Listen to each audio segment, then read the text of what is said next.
नमस्कार दोस्तों।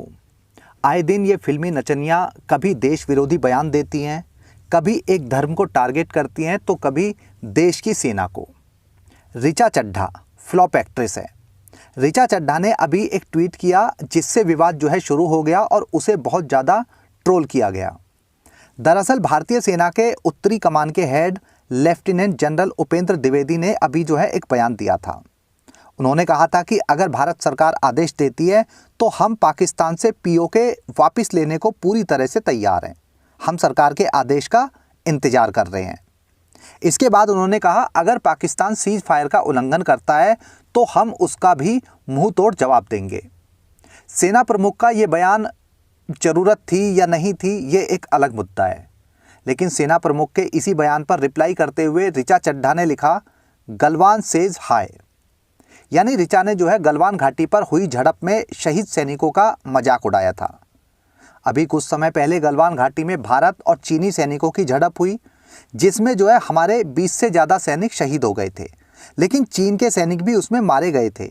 ऐसा नहीं है कि सिर्फ हमारे ही सैनिक शहीद हुए, चीन के सैनिक भी मारे गए थे। ऋचा के ट्वीट का मतलब था कि हम जो है चीनी सेना से डर गए थे और अब पाकिस्तान से पीओके लेने की बात कर रहे हैं, जबकि ऐसा नहीं था कि हमने चीन को मुंहतोड़ जवाब नहीं दिया हो। कम या ज़्यादा ये एक अलग मुद्दा होता है, लेकिन हमने चीनी सैनिक भी मारे थे, ये एक सच्चाई है। ऋचा का ये जो ट्वीट है ये बहुत कुछ कहता है। एक तो इसने जो है हमारे सैनिकों को इनडायरेक्ट वे में डरपोक और कायर बोल दिया है, और दूसरा जो हमारे सैनिक शहीद हुए थे उन पर भी जो है इसने मजाक बनाया है। इस बात पर इसको जो है खूब गालियाँ पड़ी और उसके खिलाफ जो है FIR भी दर्ज हो गई। बीजेपी समेत शिवसेना उद्धव ठाकरे वाली पार्टी ने भी जो है इस बयान पर ऋचा की आलोचना की। उद्धव ठाकरे की शिवसेना के कड़े तेवर देखते ही ऋचा की सिट्टी पिट्टी गुम हो गई और उसने जो है झट से माफ़ी मांग ली।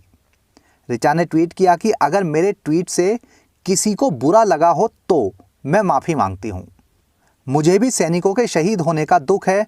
और फिर गिड़गिड़ाने लगी कि वो भी जो है सैनिकों के परिवार से आती है, उसे सैनिकों के शहीद होने पर हमेशा दुख होता है।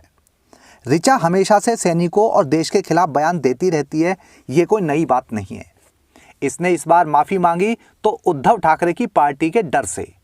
इसे नहीं पता था कि इस मुद्दे पर उद्धव ठाकरे की पार्टी भी नाराज़ हो जाएगी। ठाकरे परिवार की शिवसेना का अपना एक रुतबा है, अपनी पावर है और अपना एक खौफ है। महाराष्ट्र में रहकर किसी में इतनी हिम्मत नहीं है कि इस पार्टी से सीधी टक्कर ले सके। ऋचा चड्ढा की औकात कुछ नहीं है। यही वजह थी कि ऋचा ने झटपट माफ़ी मांगी। लेकिन ऋचा जैसी एक्ट्रेस हर बार देश का या सेना को नीचे दिखाने का हमेशा प्रयास करती है, और क्यों ये दो पैसे की नचनियाँ देश में हीरोइन कहलाती है। दरअसल इन लोगों को अच्छे से पता है कि कोई इनका कुछ नहीं बिगाड़ सकता। इनके खिलाफ FIR बाद में दर्ज होती है, बेल के पेपर पहले तैयार हो जाते हैं, और इसके बाद में हमारे देश का कानून तो बैठा ही है ऐसे अमीर लोगों के अधिकारों की रक्षा करने के लिए। गरीबों की जान की भी परवाह नहीं है, लेकिन अमीरों के अधिकारों की रक्षा ऐसे होती है कि देश की जनता बस इन्हीं के टुकड़ों पर पल रही है।